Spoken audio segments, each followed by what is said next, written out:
Welcome to Hitler in LA. Today's episode, Erwan Krieg. Caleb. Sir, the sea moss gel is $38. That's the price. $23 for slime? In the Reich, we scraped sea moss off the boots of dead divers. We didn't blend it with goji berries. It's wildcrafted, and that's a biovitalizer. Also, you can't vape in here. This is not und vape. It is my personal ozone diffuser. I have condition. Sir, you're disrupting the raw milk.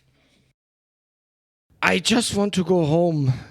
My nephew Gunther is waiting. We are watching MrBeast videos. he buried someone alive for 24 hours. This country is diseased. Then stop watching. No. He must be studied. He is evil, but efficient. He gives away Teslas like Goebbels gave out radios. Hitler's phone buzzes. God. He checks it. His face goes ashen. Mein Gott. What is it? Gunther, he went to the grove. MrBeast was giving out feastables. Gunther was crushed beneath a Labubu pop-up display. They say the last thing he saw was Jimmy's face smiling through a 12-foot LED screen. I'm so sorry, Mr. Hitler.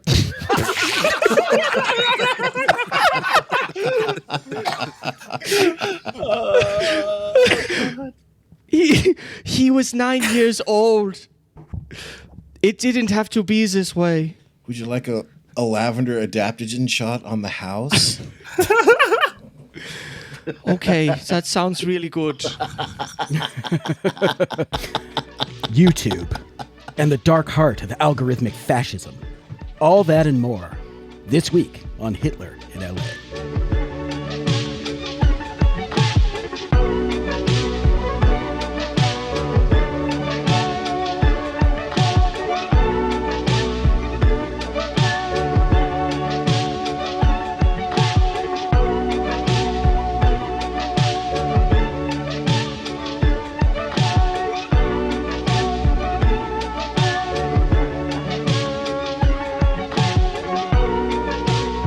Welcome back to your favorite podcast, Western Kabuki, guys. Make sure you stay till the end of the episode where we reveal which person gets killed during the episode. I'm your host, Lolo. And today we're talking about my favorite YouTuber, personal friend and friend of the show, MrBeast, Jimmy Donaldson. But before we do that, how's everybody doing today, June? What's going on? You're a little bit sick? Again, yeah, no, I see. Sorry for airing out your personal business. This is personal. Anytime I think about MrBeast, one day I wake up. It's like I watch some MrBeast videos. I'm like, this is a little strange. This guy's a little weird. All of a sudden, I wake up with a little cough. The next day, I get a little headache. The next day, I can't walk. I can't really stand. So I'm just noticing a coincidence going on. Whenever I think or talk publicly about MrBeast, there's consequences. So this might be my last episode, but I'm recovering a little bit from COVID, I think. But he has the real Havana syndrome gun. Yeah. And it's like all mental. You talk about him, he knows. He sends out the beam immediately.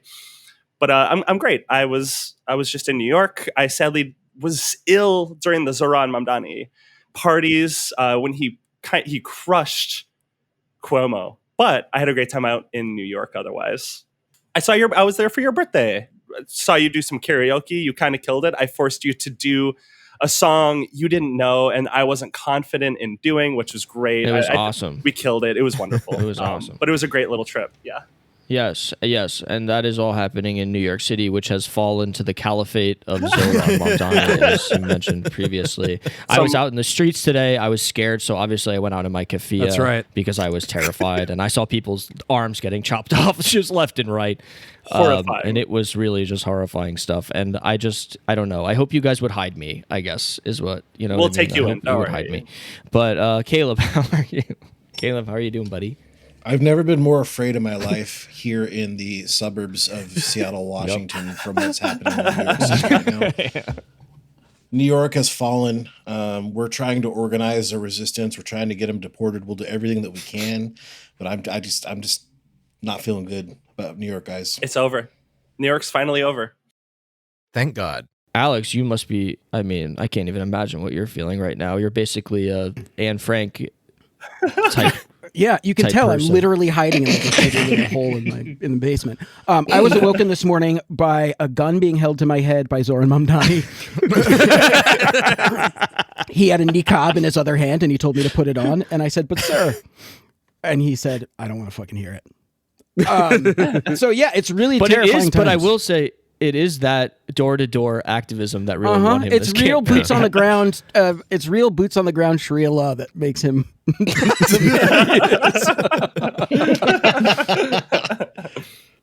And also today joining us, we have our friends for the worst of all possible worlds, who are here. I'm not going to say their names in either order because I don't want to pick favorites. So I'm just going to create a different name for the two of them together, which is Brosh. That's fine. Also, that's technically saying Brian's name first and Josh's second. That's a good point. No, yes, I'm Josh. I'll go first. Yeah. It is worth noting nobody on our show can tell us apart anyway. Yeah. And at this point, we kind of speak with sort of a hive mind. So you can just kind of like take us for who we are. But I am technically Josh. And I, along, of course, with co-hosting The Worst of All Possible Worlds with Brian, I co-host Ill Conceived with June. Yes! So this is, I should note, it's MrBeast week on The Worst of All Possible Worlds. Yeah. And we actually are doing this episode with y'all as sort of our final piece of collaboration of MrBeast week. On Wednesday, we released an episode about Beast Games, the Amazon game / reality show, which June guested on. And so this is the most. So I hate to admit it, but I've thought a lot about Mr. Beast in my life so far, which is thinking about him at all is a little too much. But I watched the Beast Games a total of twice now. Yeah, that's a lot. We talked for like 4 hours, and Yeah. then Not an exaggeration. After No. that, we were like, all right, now let's do the Mr. Beast episodes on Western Kabuki, and we're going to be watching more Mr. Beast content. And I wanted to fucking kill myself. So I'm really glad to Yeah. put this ship to bed. yeah, to Brian, rest, yeah. Can I get a vibe check on where you're at Yeah, right now? I'm Brian, by the way. You may Hey, Brian. know me from such podcasts as maybe this one, and also The Worst of All Possible Worlds. But hi, vibe technically, checks, Brian. the vibes are so bad, and let me tell you why. I have gotten myself some dinner, and it just got here. Let me open it up. No! I got myself some fries and a sandwich Don't from my eat it. local You'll Mr. get sick. Beast Burger here in Newburgh, New York. They still exist? I thought they were all shut down. They're not shut down. They're involved in a protracted legal dispute with Jimmy Donaldson, creator of Mr. Beast. The Brian's fries, just eating the fry. How's the fry? the fries are crinkle cut fries, which are never worst. very good. Right? Lowest They're always tier fry. floppy. Wait a minute, wet. his own company or the company that carries his name is in a lawsuit with him. So no, he decided to contract with a branding company that does ghost kitchens, where they go to like a real restaurant and then they're like, why don't you on Grubhub operate as a second restaurant that has like a celebrity attached to it? So you've got like the Olive Garden also selling Mr. This Beast is burgers or Perkins whatever. Restaurant Oh, and so Bakery. It's a Perkins? I've never been to a That's so Perkins funny. before. I don't even know what that is exactly, but I looked up the address. So I got a Nashville hot chicken sandwich, and I got the fries, which have like some paprika on them or something. They're fine, I guess. But yeah, so he sued that company after doing a year's worth of promotion, and like, you know, they opened a couple physical locations and everything. And then he did this big post that was like, actually, this food sucks dog dick. I hate it. I hate them. If I could kill them all with a gun, I would. Right. And so then that Ghost Kitchen branding company decided to sue him back at the beginning of this year. So their countersuit is like $100 million. But so far, they still get to use the name. But it's got all this like dead branding. There used to be these like branded cups. I just got a Diet Coke in a can. Their bag says scan me for free stuff. So I scan the QR code and it just brings me to a website that reminds me that Mr. Beast Burger exists and has nothing free. Oh my God. It tells me to download the Mr. Beast app on the App Store. I went to the App Store. No such app exists any longer. So it is a zombie brand. What I am? Have you tasted the burger? I will try the burger. So I'm not a big burger person. So I got a chicken sandwich. Okay. And it's supposed to be a spicy chicken sandwich. So let's see. All right, he's chewing You know, it. it's good. Oh, It's good. okay. Weirdly, it's not a patty. It is 2 chicken tendies between the Okay. buns. Oh, Perfect. Mhm. all right.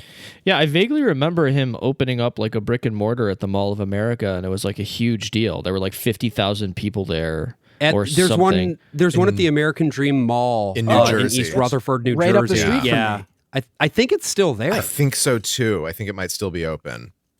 I'll So have to you can go, I'll do Alex. some recon. Okay, yeah, let me know.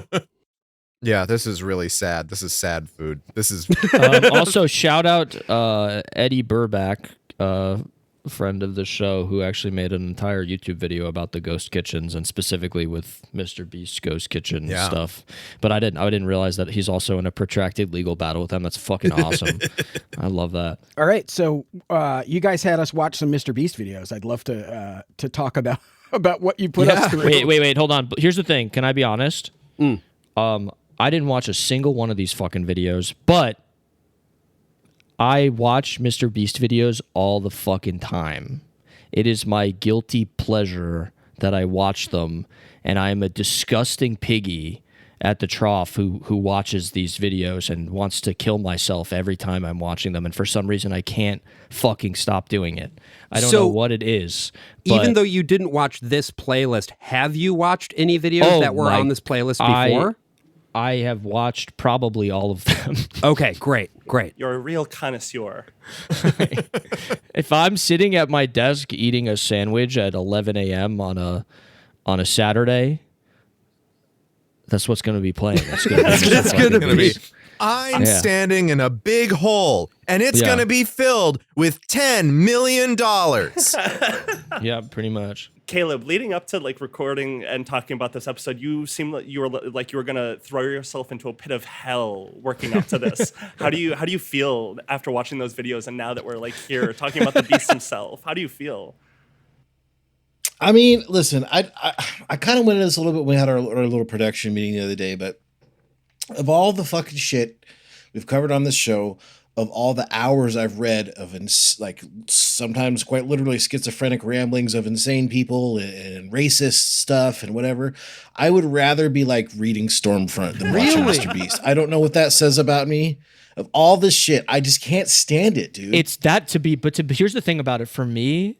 It like scratches something evil. It's like kind of a self-harm thing, I feel like when I watch it. It's like there's something so evil about it. Like when he puts music because he wants you to know that now something sentimental is happening. Do you know what I mean? Like like everything. You know what pisses me off? I'm sorry, but you know what pisses me off? What pisses you off, Caleb?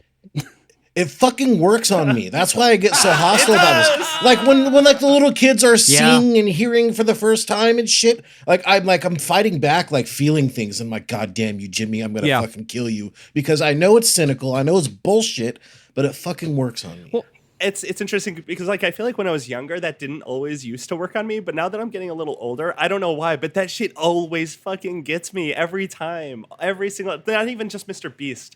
Anything where it's like, now we're going to make you feel emotional always gets me. Listen, I think you guys need to understand something about me is like, as cynical as I am, I still kind of have like the mind of a dog. And, like, part of my TikTok algorithm that like, it just shows a little bit of who you are, what your algorithm is or whatever.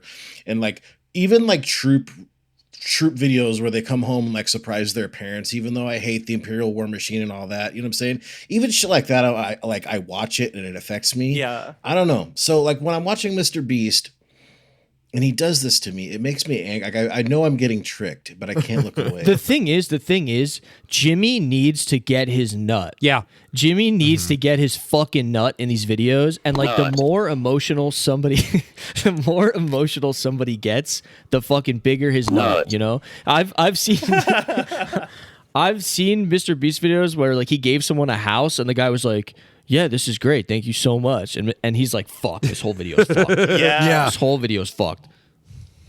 Yeah, he's like, isn't this house the best thing you ever had? Yeah, Or, right. You know, So like you're gonna die, right? You're so there's fucking no poor. there's no reaction that anybody can give him that is big enough for what he wants to experience. And I think that a human emotion, a single human emotion. Well, that's what's weird, right? It's like it seems like he just really wants to feel something or see somebody feel something toward him, but there's never enough. So basically the playlist that I put together here, much like when I came on, however long ago it was, a year ago maybe, when I talked about those red heifers, I put together a playlist of YouTube videos, and specifically these are videos from MrBeast's channel, and because on The Worst of All Possible Worlds, we have previously talked about MrBeast, I didn't include anything from before 2023. Basically, I sort of just wanted to pick up on the state of MrBeast over the past couple years, post him doing the $456,000 Squid Game in real life video, where, you know, he basically set the template, and in many ways that was his big breakthrough. And so this playlist includes 6 videos, which I will just name real quick. We've got 1,000 deaf people here for the first time. We've got I spent 7 days buried alive. Ooh, We've got $10,000 every day you survive in a grocery store. We've got watch this video to feed one person in need. We've got $1 versus $500,000 romantic date. And finally, lose 100 pounds, win $250,000, which is the newest video as of the time of recording. Yeah. So I'm gonna let you know that I have watched 5 out of the 6 videos. Fantastic. Oh, you are. You're Glad a to big hear it. Beast head. I love that. I'm you have to know your ops. Yeah. You have to know your ops. What's But before- crazy is Josh picked all these videos himself, but these were all my Criterion Closet picks. Cinema. These are all Absolute cinema. And what I will say is, after watching the Beast games, which is probably the most of any MrBeast product I've watched before, like all of these. I think it's also the most MrBeast it's- product. Like, it's the most him trying to do a thing in many ways. Yeah, but it's like I set my standards for him so low after that, because I was really not a big fan of the Beast games. Right. Yeah. Really on any level. There was some good moments in it, but it's really fucking bad. Yeah. So going into this, I had I set the expectations on that same level. So I have to say, like, we'll talk about these individually as we go through them. But I was for some of these I was a little surprised, and maybe that's just the floor of the Beast games tricking me a little bit. I watched like 2 episodes of Beast games, and I think the funniest thing about Beast games is that, and I've heard this or like I read this online, that he refused to like let Amazon give him like professional editors, so he just used like his YouTube editors for Beast games. Oh, and it shows. So Yeah. it's so obvious that it was Yep. like his fucking YouTube slop shit. But instead it's a show that costs $100 million for them to produce. Yeah. It's awesome. Well, and it's like there's sort of a jackass component to most MrBeast videos where like his friends and him get up to some shenanigans and like sack tap each other a couple times. And Yeah. there's none of that in Beast games. Every once in a while, it's like, this is Carl. And then Carl goes, ah, no sack tapping whatsoever. And everyone just kind of seems annoyed by their presence in Yeah. the show. Yeah. And it's like 10 hours long. All the rest of these videos are challenges that took way longer than it took to shoot Beast games. You know, some a year long, but it's like the final product is 20 minutes. So it's far less excruciating. It's far less like painful to get through a MrBeast video than it is to get through that series. And that's why I was surprised by this, I think, because you're Yeah. right, it is a lot less painful. I think the lightest video that is on the playlist is 1,000 deaf people here for the first time, the very first one, right? Because it's light in the sense that I guess the subject matter is uplifting, ? Certainly a lot of stuff in there to make Caleb cry. But also in terms of actual video length, it's only 6 minutes long. This is the first out of 1,000 deaf people that we're gonna help hear again. And she hasn't heard her mother's voice in 4 years. Can you hear? I love you. Next, we help Kaylee, Sudi, and even entire families hear their loved ones again. But they are only a few of the 1,000 people that we are going to help hear again today. We got our hands on over $3 million. Very digestible. And you know, this is, if I remember correctly, this is the one that set off a lot of like MrBeast discourse online, like many of his videos do. But this one was like very emotional. It was very nice. But I just, in the back of my mind throughout this whole thing, as sweet as all of this was, it just reminds me all the time that MrBeast sort of seems to want credit for everything all the time. You know? It's always just like him sitting there like, oh, like halfway through the video, he starts giving people like $10,000 just randomly. Because. Because. And there's one person he asks where she's just like stunned. She's like, I can't believe this. I can hear, and now I have $10,000. And then MrBeast goes, what's better, being able to hear or $10,000? And she like looks confused. That was so evil. What the fuck like, is the matter with you? She was like, what do you mean? She was like, I can hear my daughter. I want you to put a dollar value on the fact that you can hear, you fucking peasant. I want you to quantify it. Quantify your pain. I think the reason she looks like that is because if you watch any of his other videos, it's totally reasonable for her to think like he's going to give me a choice of like, yeah, that's a really good point. Yeah, it's like you can have 10K, but I'm taking the fucking hearing aid back, because that's what this video is it's donating hearing aids to 1,000 people in much the same way that the video before it, which was the first one that really set off the round of discourse about like MrBeast trying to become Jesus Christ, was 1,000 people getting cataract surgery. Yeah. 1,000 blind people see for the first time or something like that. And what's interesting, in most of these cases, not people seeing or hearing for the first time, but being able to regain the first time in a while. Yeah. But it's also interesting too, because this was an attempt, I think, to pretty clearly and immediately follow up on something that had worked previously. But it's this video is like, it's nothing. There's nothing. I was surprised even by his standards at how little there was substantively. It's almost like they were hoping that they were going to get more big reactions out of people than they were actually able to get. And they were like, fuck, how are we going to fill time? And they weren't able to do so. And they put out this video that's only 6 minutes long. No, Josh, you're a content creator. You every now and then you don't hit a grand slam every week, right? I mean, as a person who has another podcast where my job is like, people come with problems and I solve them and then present the solution to them. Right. There are times where like I'm like, this response is a little disappointing. Granted, I'm not doing what he's doing, but like what the fuck did he want? Like what do you want? To me, that's like the problems I'm solving are like trying to find lost media and shit. This feels so exploitative in a way and transactional, especially when he starts pulling out briefcases full of money. Full of prop money, yeah. And this, like, the briefcases full of money represents a problem that I've kind of always had with MrBeast, is his, like, propping up of money, like, using money and like, a way out of poverty as like, a clickbait almost. I mean, it's like they're getting this money, I assume.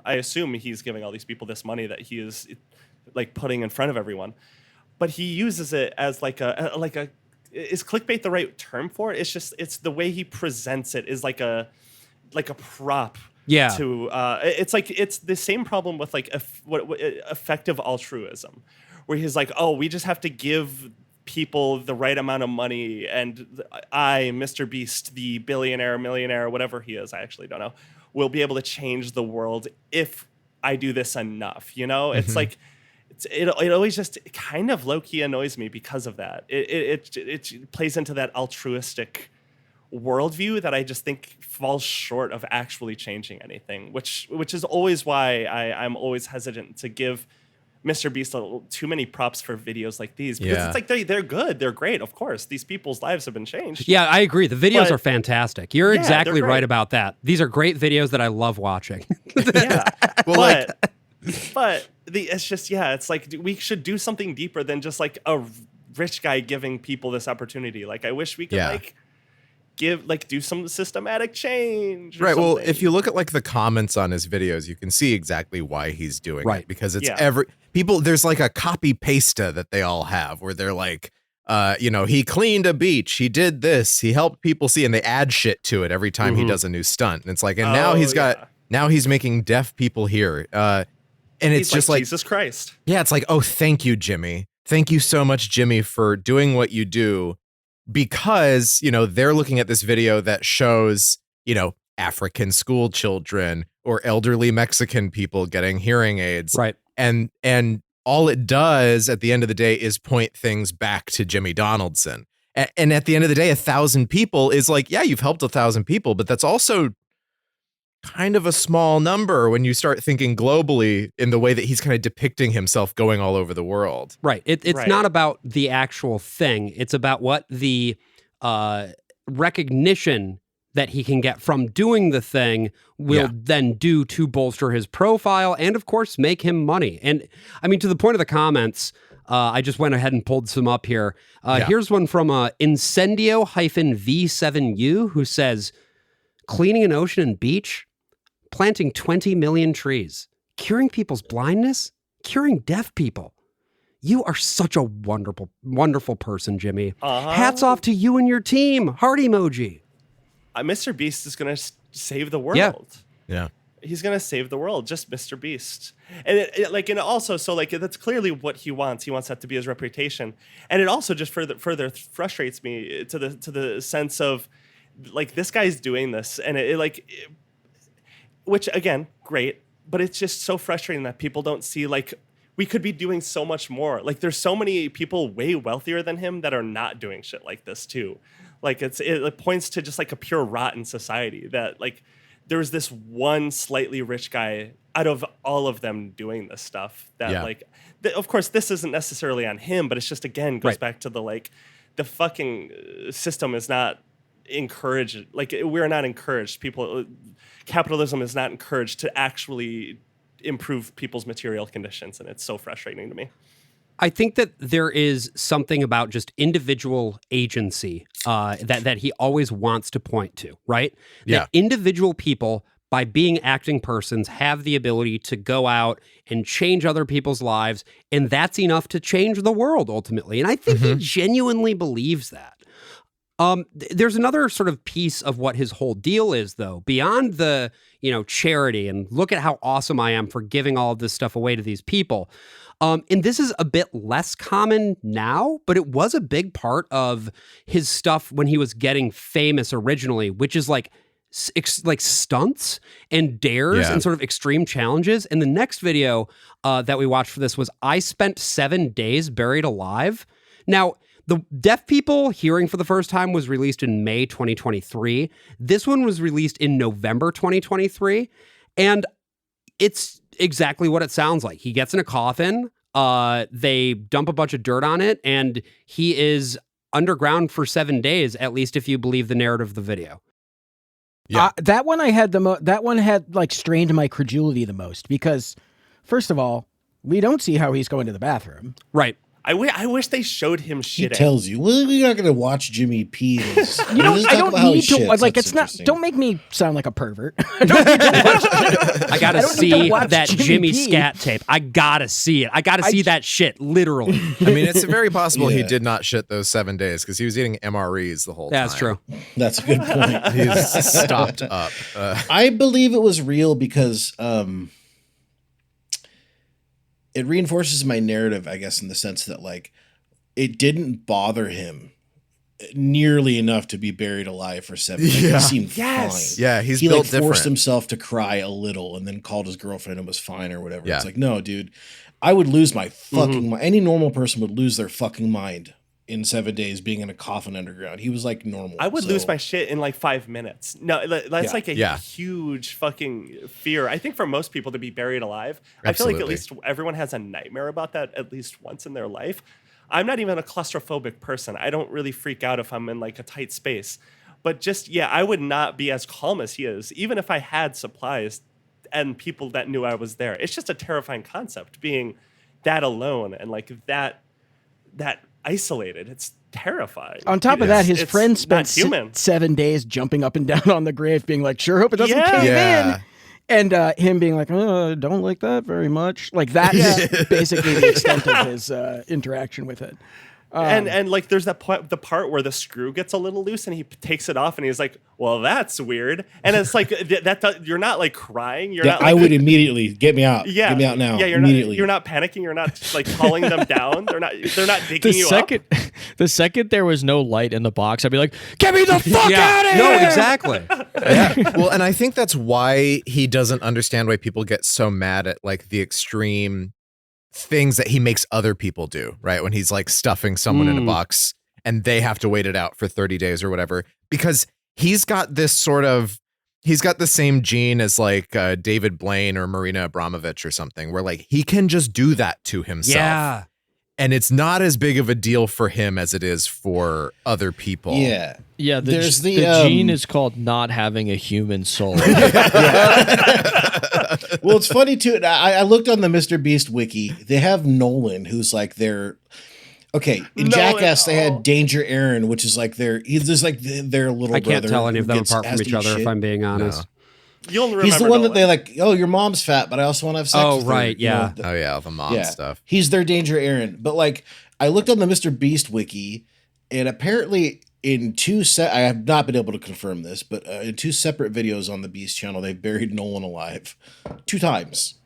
They've buried. Wait, how many times have they put each other in the hole? Oh, they do. Well, they apparently do a they lot did of- it to Nolan Yeah. twice. They do a lot of bloodletting.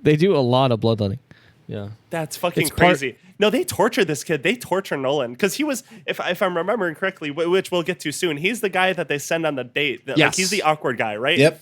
No, Yeah, he's wait, the They nerd. Yes? torture this fucking guy. Okay. Yeah. Okay. He's the awkward dork.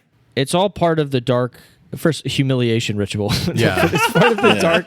It's part of the dark ceremony to turn him into a black rider because he is one of the MrBeast Nazgul. Yeah. There's like a hierarchy in a lot of friend groups with like toxic traits where like there'll be like one guy who has to eat shit all the time, and everyone Literally. else who's in that friend group gets. It's like the crab theory where they pull each other down. The entire goal, if you're going to participate in this friend group, is to not be Nolan, essentially. Yeah. So you yourself become cruel Sorry, so you- to Nolan, even though you wouldn't Caleb, you think that otherwise. this friend group has unhealthy relationship dynamics? I'm going to say it. Okay, I because I've got do. a counterpoint here from the YouTube comments. This is from Kelly, who says, Oh, okay. "It's so heartfelt seeing Jimmy have such a close friend group after all these years. Definitely friendship goals." Yeah, that's exactly what I think when I watch them all interact. Yay. Yeah, especially when MrBeast tells people how they're going to feel or how like a lot of the time, not just in this one, but in pretty much all the videos that we watch, she's always like, "This is about to be crazy," and then people's reactions are just like, "Eh."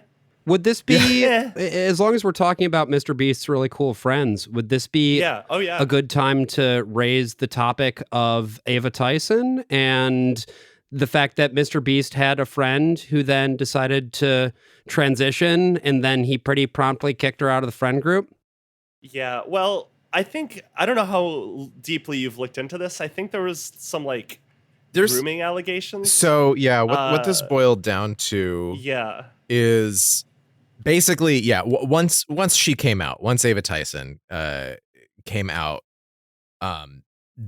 it was a full court press from reactionaries all over the internet to find something about her. The biggest thing that they were able to dig up was this like Discord server that all of them were in, including Jimmy himself, although I think he wasn't as active as some of the other people that like in the early days of the channel, like anyone could join. And of course, there's a lot of kids who watch MrBeast. It's mostly kids who watch MrBeast. And so there was a lot of like inappropriate humor and things like that. And they specifically like singled out one user as being groomed by Ava. So like the chat logs look pretty fucking bad. There's also something to do with some like lolicon fan artist guy that I don't really know much about that I can't speak on, but the internet seems to know who he is. And I think that this is an artist who has drawn CP and CSAM. Yeah. And as I recall, and I could be wrong here, the allegation is that Ava had commissioned this artist for something else. And I think that was true. I mean, this was someone named Shadman, who's kind of Shadman. Yeah, Okay, it's like you've heard the name as like Yeah. an edgy joke, but I don't really know much beyond that. He's like a real like dirtbag, like Yeah. He's a bad man. like Yeah. literally bad dude that should be shamed from society. But Yeah. he's actually the kind of guy you might do a whole episode of this show about, Shadman. yeah, that dude potentially. is insane. I would Yeah. love to dig a little deeper But- into him sometime because I know him, but I don't know like a lot about him. The other thing that I just wanted to note, sort of closing the bit on that, is that once these allegations came out, she got kicked the fuck out immediately. Yeah, Donaldson But fired her and was like, "We're hiring an independent firm to review all of this stuff." Right. What that firm found was not that some teenager was groomed. The person who's like at the center of all of this was like, I was not groomed. And what they did find, however, was an inappropriate relationship that Ava had with someone who I think was basically her assistant, who was also trans okay. and transitioning Which at the time, and it got pretty bad. To be clear, this person was an adult, though. Yes, This an person adult. was an adult. Yes. But it was a very inappropriate. I actually have talked to this person that this was about. I'm blanking on her name, but I could find her Twitter handle. Okay. I don't know if she's super active at the moment. Yeah. But I have talked to her, this person, and from what sounds like, again, not Right. underage, even at the time, but it was a very inappropriate, like power dynamic, sort of like a situation that like. I kind of remember shouldn't reading be about this a doing. little bit. Yeah, there was a whole thing with like that assistant I think needed some housing, and then she was living with Ava, and then this which also kind of is it sounds like the work culture at MrBeast anyway, because he's buying people houses and they all live on the same street. And That's shit. the broader point that I wanted to make here, right? Is that I'm not saying that everything she did was cool and awesome. And I also think that it's very important to note in general, if you're like, I don't know, 19, 20 years old, don't be texting 13-year-olds. Just don't do it. It's even to be friends, just don't do it. But also, and I do want to cap on this too, that you kind of touched on it briefly, that as soon as she came out as trans, all of a sudden, wow, everyone really wants to destroy her public reputation and just her public presence at all. And which, if you're a trans woman, trans in general, but especially trans woman, you'll know and have probably seen this, where if you are a higher profile trans person, and I've been subject to this in a lot of different cases myself, not from people that are in my sphere, but from people on the right trying to tarnish my reputation. Yeah, we got review bombed. People, Western Kabuki got review bombed by a ton of Nazis. My brand new show with Josh, we were at 1.2 on Apple Podcasts before we released an episode. But you know what? Yeah. It was thanks to all of our beautiful listeners that were back up to like 4.7 or something like that. In that review by like AH88 or whatever, the guy who started the show just now, this episode, the guy who was talking to us at the beginning of the episode, left that review. Adolf Hitler in LA, Yeah. But also rate Western Kabuki 5 stars if you enjoy our opening bit, Hitler in LA or MrBeast. But I just want to finish on this topic saying that as Ava didn't do, like, she is not perfect. She did some things that were clearly not great. And like any person who has employees under her probably shouldn't have done like leveraged housing to the relationship. I would she was say having definitely with this shouldn't employee. have done that. Do I'm not going do to that. throw that out there. But I just want to point out that trans people are held to way higher standards from greater society, primarily because a lot of transphobic people want to oust us from public life, from society in general. So that is why most of that ended up happening, was because they were fucking pissed that there was a positive depiction of a trans person in the largest YouTube channel in the website's history, and that's ultimately, I think, why that happened. And I will add one more thing to that as well, which is that it really gives the game away when they are not pursuing potential allegation against other people in the MrBeast extended Right, universe who are with also the in that same Discord, ferocity yeah. because Right. it stands to reason that it wouldn't be just one bad apple. Like when with Beast Games, for instance, there were in the allegations stuff about like people getting harassed and shit like that. They don't run a tight ship over there. No, and the one thing I will say on behalf of Jimmy is that when Ava came out, he was very vocally and publicly supportive, which like, Yes. when does that ever happen? Right. So He gained a lot of points in my book when he was doing that. Yeah. so props to him for that one thing only. Yes. Yeah. I just wanted to throw that out there because I think it was important that we briefly talked about that, just because I know a lot of, like, when we put out the Beast Games episode, somebody in the People comments were was like, I asking. would like to hear Yeah. more about this. I think it needs to be talked about because it's one of those situations that is just, it frustrates me because I am certain, and this is not like a legal allegation, it's just a hunch, but I am 100% fucking certain that there are people in MrBeast's world who have done worse shit than what Ava has done and will not be met with a single shred of accountability for it. I mean, yeah, he used to hang out with Sneeko, so Right. yeah, you can just say that for sure. I forgot Sneeko came from MrBeast. Fuck. I forgot about that. He was like Wait, a homie for a while. what? Yeah, Sneeko dude. used to be Yeah, in Sneeko MrBeast was like videos. a Mr. Beast, whatever. What an incredible wake. incubator. Yeah, he's a job creator. Yeah. Just like Wow, TYT. that's amazing. It's like Lena Dunham finding Adam Driver. So, I mean, was there anything else about I spent 7 days buried alive that anybody wanted to talk about specifically, or? I guess my final thought is I think he enjoys inflicting or putting people in crazy situations like this much more than he likes putting himself into these crazy situations. I think he takes a lot more enjoyment in watching other people do crazy shit. I agree, but I also agree with the point that Brian made that, like, he does not understand how strenuous this stuff is to the psyche of a normal person. Yeah. Absolutely. And I think and that just comes across as a lack of empathy, which I think he also has, but maybe not for the reasons you might think. Yeah. Because I think regardless of however he was born or if he has a personality disorder, he became famous as a kid. Right. And became rich as a kid and grew up watching YouTube. So there was just no hope for him to ever be like normal. While prepping for the Beast Games, I saw some of Jimmy's old videos, like the ones that he planned for upload multiple years in the future after he hit whatever goals. Yeah. And he came off a lot more genuine and normal. He didn't have his patented MrBeast voice yet.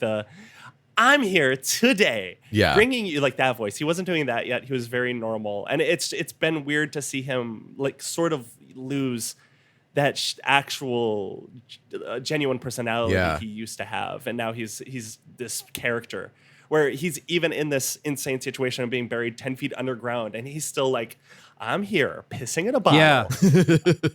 And it's just like, you have nothing else to say? But I don't know, man. That's kind of that's silly. That was kind of my big note too about this, is like, this is a setup that could be absolutely fascinating to watch, but instead it's unbelievably fucking boring because this guy has no interiority. Yeah, I mean, the most idiosyncratic it ever gets is when he like reads some bizarre ad copy. You know, it's like, when he reads the T-Mobile ad from underground or Verizon, whatever like, it that's was. kind of it. Yeah, whatever it is. That was so weird. And I was watching one of him going to like Egypt and crawling around the pyramids, and then it turns into a promotion for some like collectible toys that he's selling. He even drops one. There's one that's like made out of like, or that's like gold plated. I don't think it's made out of solid gold. He drops it like under the Sphinx to be buried with this like note that his tour guide wrote. He's like, this is worth $4,000. It's like, well, the gold isn't, the piece itself, whatever. So he like buries that because everything has to be, you know, oh, we're making the new Feastables. Oh, here's some Lunchly. Yeah, he is really good at cross-promoting different, like his own content and other just promotions. He is truly mastered. I think every video we watched, except for maybe the Actually, no, every single video. Yeah. He at some point in the video will be like, he'll say a reference to a different video. And he'll be like, go watch that one to find out what I was just talking about. I mean, in fairness, I've been really doing that good on at this doing very episode. I've been like, you can go listen to the worst of all possible worlds. Yeah, which like you should. That's how you I do feel it. like- But it's a lot weirder, I think, when you're plugging your own stuff this aggressively, because he will not stop talking about those fucking chocolate bars. Oh my god. Okay. Chocolate The fucking chocolate bars. Almost every single video. I was gonna jump ahead to 2 videos from now, but I have a lot to say about his fucking chocolate bars. Holy fucking shit. Well, you know what I mean. As yeah. long as we're talking about food and putting people in difficult situations, the third video on this playlist was $10,000 every day you survive in a grocery store. I think, okay, I'll be so real. I think this might be one of my favorites of the 6 videos we watched. I actually, this is the one I actually enjoyed. I Hell really yeah. did like this one. I kind of wish I was in a situation like that. You know, Dude, like that would this be is so of fucking all those fun. insane challenges. I would actually have fun doing the grocery store one. Yes. Like he's building forts and doing all this stuff. It's like, dude, I would do that. Except that's what you dream as of doing as a kid. That's like the same dream of doing a Nerf war in your elementary school or whatever. It's the same exact concept. I think it would be super fun if you had a couple other people doing it with you, but I think being all on your own would get really hard. with no after a while. phone or TV or anything. Yeah. I would part of the fucking. challenge. I don't have a family. Like I have no kids or anything. So I just like I don't know. It's like not too. No internet would be like mildly annoying for a while, but I'd figure it out. He also loves doing this thing. I think pretty much most of these videos that were challenges. Yeah. He did a thing about halfway or closer to the end to every video where he was like, and the parents are here to give words of support or make them cry. And I guess that's always been a thing to do in challenge television shows or like reality television shows where you're isolated from society or you're doing some sort of challenge. Like, I don't know if they do it in Survivor, but those type of shows, they always do the if you're making it close to the end of the challenge, we're going to bring you your parents, make an emotional moment. And he does that a lot more than I thought he would.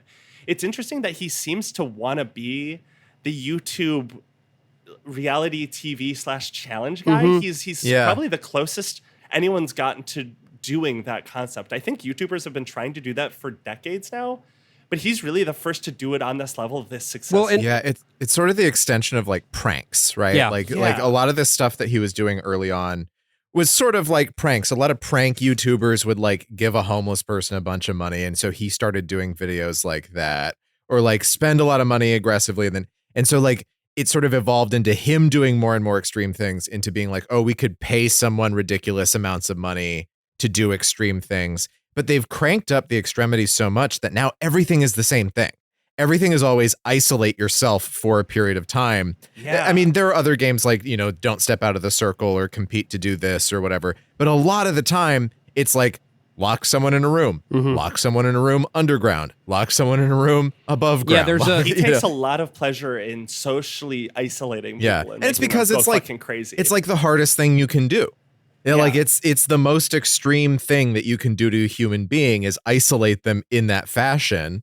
So you just kind of, there's nowhere else that he can take it at this point. So he just has to keep finding a new twist or a on new it somehow. locale to trap people in. Like he did one that he released around the time that like the Fallout TV show, the Fallout TV show was blowing up, where he put them down in a vault in the ground, right? Like that's just and dressed them up in legally distinct Vault Boy uniforms. Even though he was like the working Squid with Game in real Amazon. life. No, exactly. It's funny that he was working with Amazon, but couldn't get that couldn't deal get the Fallout made. license. Yeah.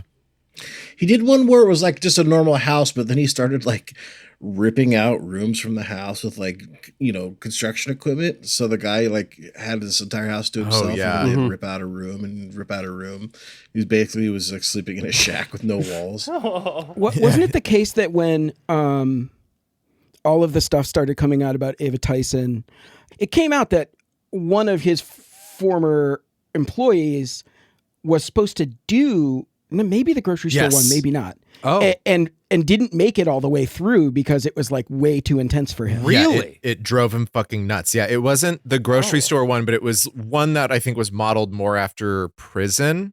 And so they put out one that was like, a solitary confinement for however many days. And he was like, I think he had made it a 2 or 3 weeks before they finally like pulled the plug on it. And I don't know what they pulled the plug on it, and got. like they felt so bad for him because he was in such bad shape when he got out. He still, I think only after he came out publicly, Jimmy was like, "I'll still give you the money." Paid him out. Yeah. Oh my god. Because solitary confinement is fucking brutal. In this video, It's fucking brutal. It's fucking brutal, to say it in Jimmy's way. But in this video, at least, they're in a Safeway. They have a Safeway grocery store. Yeah. And Safeway clearly sponsored this video too, because you see the corporate logo. Jimmy's dipshit friends are wearing the little Safeway name tags. Yeah, they do a little thank you to Albertsons at the end, which owns Safeway. Yeah. Gippy. Yeah, we love it. We love corporate. And basically the core of the gimmick is that this guy gets $10,000 every day he survives in a grocery store, as you would expect from the title. And the way that he cashes that prize out is that every day he has to scan $10,000 worth of merchandise in the store. Yeah. And sell it back to Jimmy. It has officially been 24 hours and I got the first 10 grand. Alex! Hey! Do you feel this and confirm it's $10,000? It is. I believe you. Now we introduce the twist of the challenge. Basically, to receive the daily $10,000, you need to give me $10,000 in product from the store. And so you have to strategize what order to get rid of these items to stay here as long as possible. Oh, wow. Okay. Conveniently, there's a lot of electronics over there that are pretty expensive for day one. That's probably a good idea. I can't really eat a TV, so it's no use to me. Which is like kind of a fun concept, but this was an example of one of MrBeast's favorite things of pulling a twist out of nowhere. Because at first the whole concept is just survive in the grocery store every single day. And the guy in the grocery store seemingly didn't know that at first. And Mr. Beast No, was like, I think he sprung it on him. I think he sprung it on him, genuinely. Because he absolutely did, because the guy, I'm blanking on his name, but the guy was like, oh, really? Like, he was like kind of annoyed by it at first. He was like, what are you talking about? Which is always my favorite reaction anyone gives. That actually probably helped the guy last longer if you think about it. It gives you a way to keep your mind occupied. Yeah, gave him a job. Absolutely. I didn't think that would be the case at first, but you're right. I think it's a daily task. It's like playing Animal Crossing. Yeah. You get to organize. You get to pick up peaches on the ground and put them in your little pocket and put them in the corner or whatever. Like that's part of the reason why I think this one was actually pretty fun is you get to see this guy sort of go through this grocery store and organize and be a little ant. It was really fun. He was a little like worker ant. It was really. I would have loved to be the little worker ant and destroy the fucking pool somehow. I get the guy was tired, but he like in the video that it showed when he destroyed that pool like halfway through. I don't understand how he managed to do that. If it was just a forklift error, or whatever. I mean, but I was like, how did this even happen? I think he did. He did puncture it. I don't know. I mean, so what you're saying is you could do a MrBeast survival challenge with relative ease, June. That wouldn't be a problem for you. I could. No, I could. Okay, you should apply. It's my understanding that Lolo knows a guy. Yeah, if by the guy you mean Jimmy That's exactly what I mean. What can we do to make this happen? I have the nuclear launch codes in my phone. I'll tell you the last text I sent. Oh, okay. him. Oh yeah, please. Jimmy Donaldson, here it is. So back in January, I said, "Are you actually trying to buy TikTok?" And he said, "No comment." That's what he said. Wow.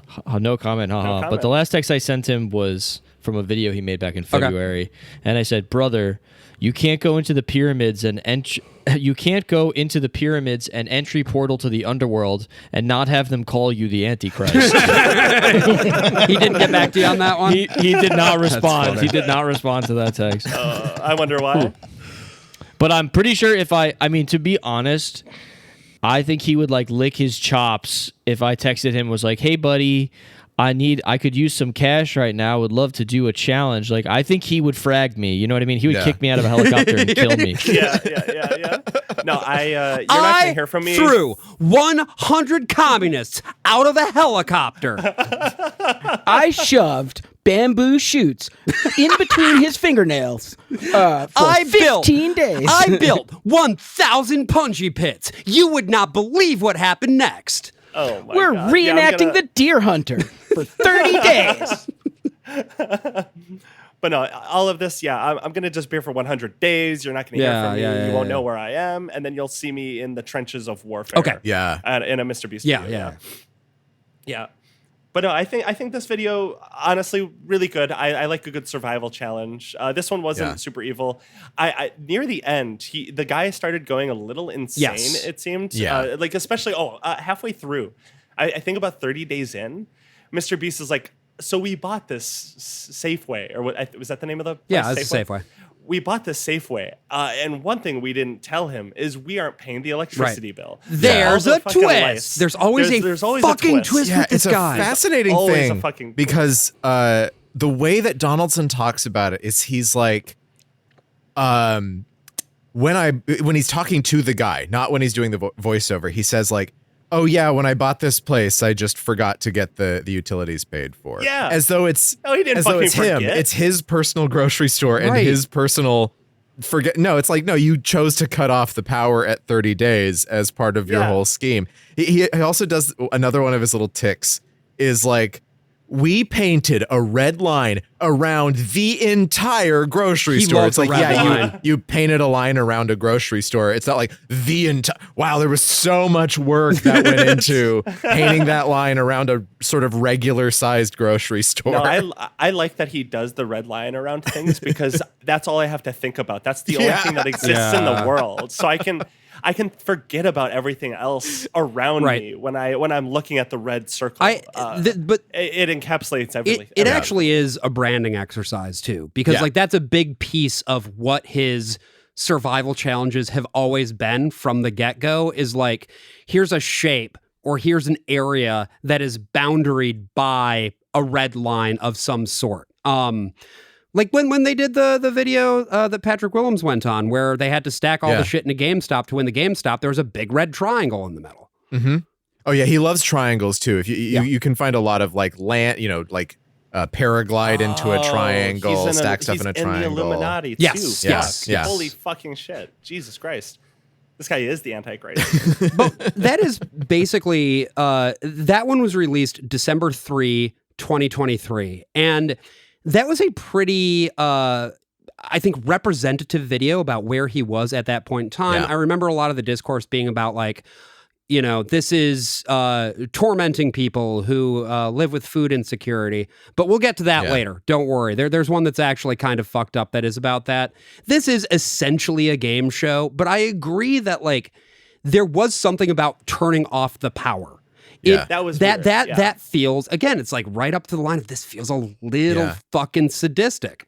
Well, and they target people who like have a greater need, right? Mm-hmm. They want the sob story to get into the narrative somewhere. Right. And it was like a couple days in, they're talking to this guy. He's like, I think the hardest thing is going to be, being away from my boys. And at first I was like, oh yeah, he just wants to smoke weed with his friends on the porch, right? No, he meant his 2 children, his boy child. His very young children, yes. Yeah, and it's like, oh yeah, this guy is spending months away from his family. They're able to visit him one time, at least according to how the show is depicting, because he doesn't have a phone or anything like that.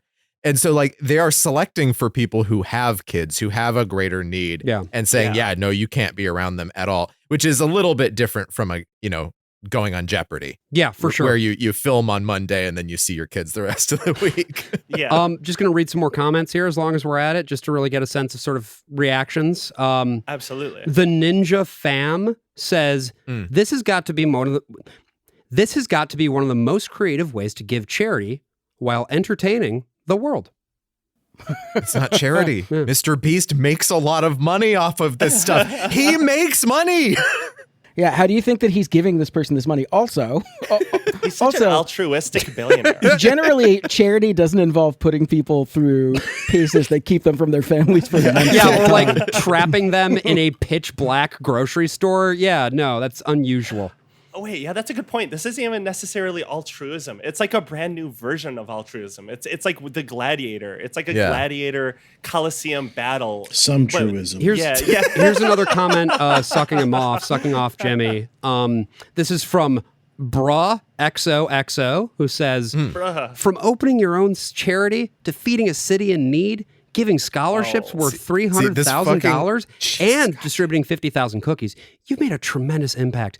You've fed 5 cities in just 30 days, assisted hurricane survivors, provided meals for 10,000 families on Thanksgiving, and even contributed to cleaning the ocean. The lists of achievements goes on and on. You are truly remarkable, Jimmy. I'm gonna just say it now. Mr. Beast will be president one day. We're gonna have to call him President Mr. Beast. He's not gonna be Jimmy Donaldson. He is going to be President Mr. Beast. That's going to be like. He'll be the fucked up thing is he'll be like the vote blue no matter who. Yes. Well, he will have like some really incredible legislation, like free lunchlies and feastables to all school children. Yeah, everybody can like a universal like EBT, but you have to like be buried alive to get it 24 hours. I mean, the thing about one day in the thing about the universal lunchly bill is that it really would benefit him a lot. You know, you suckle on the government teat, you get that fucking Northrop Grumman type money coming in. Yeah. Well, yeah, like how Laura Bush had that like food distribution company that distributed to schools. Oh, I didn't know about that. Yeah. Oh, isn't that fun how that works? Yeah. She also killed a guy. She did. Mr. Beast? Yeah. Maybe he will too. We'll see. I killed. He probably already has. Yeah. Anyway, that's basically, I think, a pretty good encapsulation of Jimmy's oeuvre up until the end of 2023. Yeah. But we have miles to go before we sleep. And then cut this however you want, because we're gonna put a breaker here, and then we're gonna do a part 2, right, for the Patreon. Yeah, cool. yeah. So this will be like part 2. So then I don't know if we want to like do a. Let's just. I don't think we need to do like a separate intro unless you guys. Not an intro, but we should outro this one and then go into the next one. So feel free to. Do you want to pitch like part 2, blah blah blah blah blah blah, and then. I can, unless anyone else wants to, you guys. Sure. So I think here we're gonna we have some more videos that we want to talk about to round out the Jimmy sphere, the Jimmy. They're all from this year as well. There's so much more I have to say that I'm not going to say here. But wow, boy, oh boy, on Patreon, which is money, but cheap money. Lolo's actually going to call Jimmy on the Patreon. Guys, we're going to call Jimmy on the Patreon. Actually, can we? Can you? Oh my God, I really don't want to. I really don't want to. But we might. Maybe. I think you should. I'll talk you into it. Don't even worry. Well, about you it. stay you're subscribed to our Patreon to find out if he does it. We'll give you $100,000. We are going to dox Jimmy's number there we on go. the Patreon. There we go. Lolo, I will give you $1 if you call Jimmy Donaldson. So, but if you look, calling Jimmy Donaldson or not, the only way that you can find out if we did it is to subscribe to the Patreon. And then you're also going to hear part 2, where we're talking about 3 Mr. Beast videos from this year. And in case you were wondering if it's gotten better, the Mr. Beast's output, no, it's gotten so much worse. Oh yeah, so we'll be talking a little bit more about Mr. Beast in the next episode. Is there anything you, Josh, Brian, before we move on to that episode, you guys want to plug? I mean, listen to the Worst of All Possible Worlds in your favorite podcast client, and go and check out our Patreon if you want. If you want to hear about us in June talking about Beast games for 3 actual hours. If this wasn't enough, and our next episode, part 2, wasn't enough, and you want to listen to the Beast games, if you want 6+ hours, Beast Week, of Mr. motherfucker. Beast, yeah, go check out their stuff. Go. But yeah, thank you so much for having us on, and also listen to Ill Conceived, obviously. Absolutely.